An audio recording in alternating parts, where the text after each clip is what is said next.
j'ai entré dans mon cœur une part de bonheur dont je connais la cause.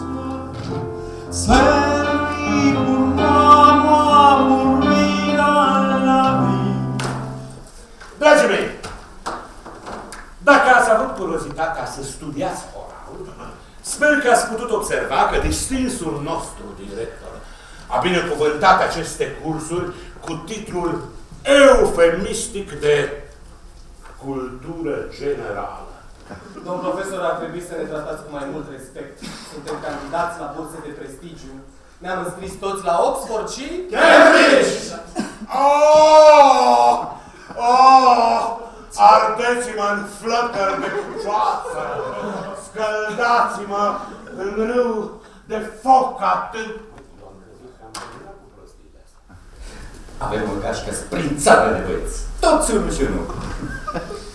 Dacă vreți să alăturați războiului poezia, încercați cu Kipling. Și de te întreb de ce am murit, părinții noștri ne-au mințit. Cu alte cuvinte... Acum dați-mi voie să vă opresc eu, domn profesor. Nu! Când vorbim despre o poezie sau despre o operă de artă, nu putem să folosim cu alte cuvinte.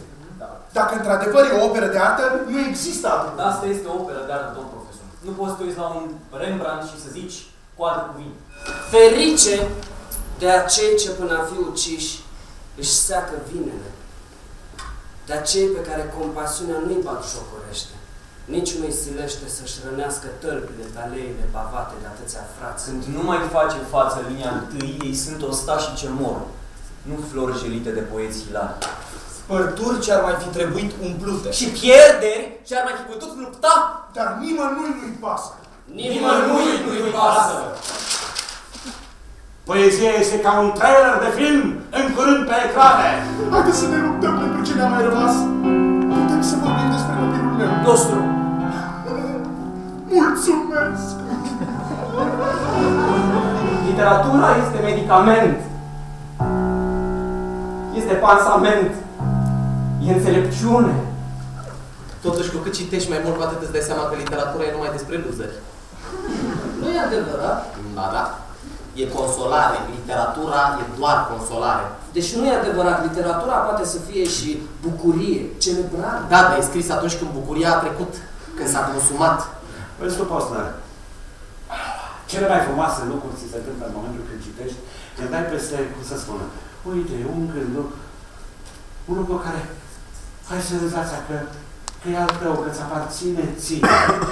Și deodată îl vezi scris acolo pe hârtie de altcineva, o altă persoană pe care nu l-ai cunoscut-o sau poate care a murit de mult. E ca și când o mână ți iese din carte și o strânge pe a ta. Ăsta a fost jocul pe care am încercat să-l învățați.